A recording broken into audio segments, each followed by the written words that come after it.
Daily بات جہاں سچ چھپایا نہیں جاتا بتایا جاتا ہے۔ میں ہوں وہی عزت اور آج کی خبر، آج کی بات انسانیت کے منہ پر ایک زوردار تماشا ہے۔ ناظرین، یہ بچے دہشت گرد نہیں تھے، نہ کسی مظاہرے میں شامل تھے اور نہ کسی گناہ میں شریک۔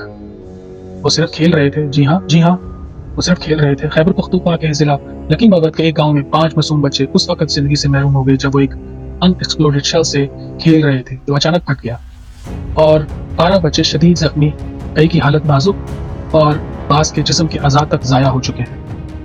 یہ واقعہ ناظرین کنویں کے قریب ایک کھلی زمین پر پیش آیا جہاں یہ شیل کئی ماہ سے پڑا تھا۔ مقامی لوگ کہتے ہیں کہ ہم نے کئی بار بتایا تھا کہ یہاں پر بارودی مواد پڑا ہے، مگر کسی نے اس بات کو سنجیدگی سے نہیں لیا۔ ناظرین، سوال یہ ہے، یہ شیل وہاں کیوں پڑا تھا؟ کس کی ذمہ داری تھی کہ اسے ہٹائے؟ کیا ریاستی ادارے صرف جنگوں میں ہی زندہ ہوتے ہیں؟ بچوں کے جنازے اٹھانے والوں کی چیخیں آج بھی گونج رہی ہیں، لیکن ایوانوں میں خاموشی ہے۔ ناظرین، بچے کھیلے جا رہے تھے، ایک نے لوہے کی چیز اٹھائی، دوسرے نے پتھر مارا اور اچانک زمین ہل گئی۔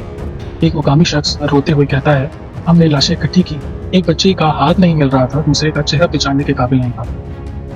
اور ناظرین، یہ صرف ایک حادثہ نہیں، یہ ریاستی ناکامی ہے۔ خیبر پختونخوا وہی زمین ہے جہاں پچھلے کئی سالوں سے فوجی آپریشن ہوتے رہے اور ہزاروں بارودی سرنگیں بچھائی گئیں، مگر ان کو صاف کرنے کا کوئی مؤثر نظام کیوں نہیں؟ بچے مرتے رہیں گے کیا اور ہم صرف پوسٹ مارٹم رپورٹ کرتے رہیں گے؟ کیا یہ بچے شہید نہیں؟ کیا ان کی ماں کو یہ حق نہیں کہ پوچھیں میرا بیٹا مر کیوں گیا؟ کس نے اس بارود کو یہاں چھوڑا؟ آج اگر ہم خاموش رہے تو کل آپ کے شہر، آپ کی گلی اور آپ کے بچوں کی باری ہے۔